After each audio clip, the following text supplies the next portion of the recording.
નમસ્કાર વિદ્યાર્થી મિત્રો, ધોરણ 11 વિષય સમાજશાસ્ત્ર, પાઠ 3 સામાજિક વ્યવસ્થા અને સામાજિક રચનાતંત્ર એ પાઠની ચર્ચા આજે આપણે કરીશું. તો પહેલાં છે પ્રસ્તાવના. અગાઉના એકમમાં આપણે સમાજશાસ્ત્રની કેટલીક વિભાવનાની સમજૂતી મેળવી. વિશાળ માનવ સમાજમાં જ્યાં જ્યાં નજર નાખીએ ત્યાં માનવીની જરૂરિયાતની પૂર્તિ માટે અનેક વ્યવસ્થાઓ અને પેટા વ્યવસ્થાઓ જોવા મળે છે. જેમ કે કુટુંબ જેવી સંસ્થા દ્વારા બાળકના જન્મ, રક્ષણ, પોષણ અને સંસ્કાર સિંચન માટે ઊભી કરેલી વ્યવસ્થા છે. આ ઉપરાંત શિક્ષણ સંસ્થા શૈક્ષણિક જરૂરિયાતો પૂરી પાડે છે. આમ લગ્ન, જ્ઞાતિ, આર્થિક, ધાર્મિક વગેરે સંસ્થાઓ માનવીની જરૂરિયાતો સંતોષતી સામાજિક વ્યવસ્થા છે. કોઈપણ રચના જુદા જુદા ભાગોની પદ્ધતિથી ગોઠવણી છે. જેવી કે મોટરકારની રચના, તેના machine, wheel, steering, seat, glass જેવા વિવિધ ભાગના જોડાણથી બનેલી હોય છે. ટૂંકમાં કોઈ પણ જે રચના ઉઠાવેલી હોય એના જે અલગ અલગ જે ભાગો છે, આ ભાગો જોડાણથી એની રચના શક્ય બને છે. આમ કોઈપણ ભૌતિક વસ્તુ, મકાન, પંખો, ટેબલ, ખુરશી વગેરે વિવિધ ભાગના જોડાણથી બનેલી રચના છે.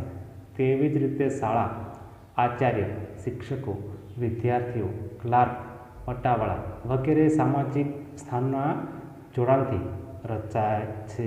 શાળા એમ કહીએ પણ શાળામાં પણ દરેક વ્યક્તિ જે સાથ અને સહકારથી અથવા જોડાણથી એની રચના શક્ય બને છે.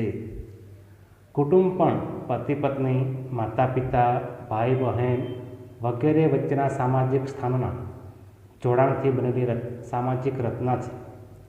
એવી જ રીતે કોલેજ, બેંક, ક્રિકેટ ટીમ, જ્ઞાતિ, ગ્રામ વગેરે સામાજિક રચનાઓ છે. આમ જે સામાજિક વ્યવસ્થા અને સામાજિક રચના બંને ખ્યાલો એકબીજા સાથે ગાઢ રીતે સંકળાયેલા છે. સામાજિક વ્યવસ્થા વિના સામાજિક કાર્ય સંભવિત બનતું નથી અને સામાજિક કાર્ય સામાજિક રચના વિના સંભવિત નથી. ટૂંકમાં સામાજિક વ્યવસ્થા અને સામાજિક રચના બંને એકબીજાના પૂરક છે. સામાજિક વ્યવસ્થા અને સામાજિક રચનાતંત્રને પદ્ધતિસર સમજવા માટે કેટલાક સમાજશાસ્ત્રીઓએ મૂળભૂત વિચારો આપ્યા છે, જેના આધારે આ બંને ખ્યાલો આપણે સમજી શકાય. હવે સામાજિક વ્યવસ્થા અને સામાજિક રચનાતંત્ર આ બે વ્યવસ્થાઓ છે એનો અભ્યાસ આપણે કરવાનો છે. સામાજિક વ્યવસ્થા અને સામાજિક રચનાતંત્રને સમજવા માટે સમાજશાસ્ત્રી હર્બર્ટ સ્પેન્સરે માનવ સમાજ અને શરીરની તુલના કરી. બ્રેનિસ્લો મેલિનોવસ્કીએ માનવ જરૂરિયાત આધારિત રચનાતંત્રોની વિગતે રજૂઆત કરી છે. તો ટાલકોટ પાર્સન્સે માનવ ક્રિયા વ્યવસ્થાને 4 પેટા વ્યવસ્થાના સંદર્ભમાં સમજાવી છે. આપણે સૌ પ્રથમ સામાજિક વ્યવસ્થાની સમજ પ્રાપ્ત કરીશું. જે સામાજિક વ્યવસ્થાની વ્યાખ્યાઓ અલગ અલગ જે સમાજશાસ્ત્રી જે અલગ અલગ જે સામાજિક વ્યવસ્થાની વ્યાખ્યા આપેલી છે એ આપણે જોઈએ.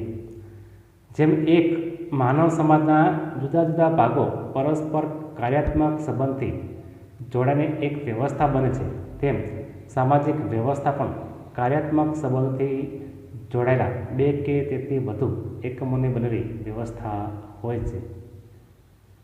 ટાલકોટ પાર્સન્સ સામાજિક વ્યવસ્થાની વ્યાખ્યા આપતા જણાવે છે કે સામાજિક વ્યવસ્થા એટલે એકબીજા સાથે કાર્યાત્મક સંબંધમાં રહેલા ભાગો દ્વારા બનેલો એક જટિલ સંકુલ એટલે સામાજિક વ્યવસ્થા. બીજી વ્યાખ્યા છે સોરોકિન.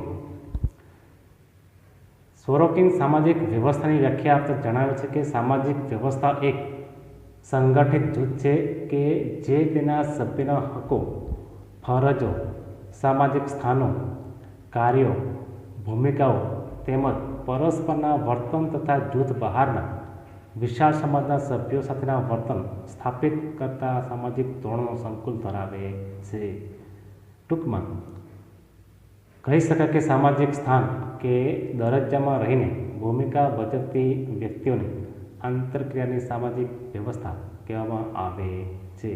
તો મિત્રો આપણે આજે ખાલી ફક્ત એનો પ્રસ્તાવના અને એની વ્યાખ્યાનો અભ્યાસ કર્યો. ત્યાર પછીનો જે અભ્યાસ છે આપણે બીજા ભાગમાં જોઈશું.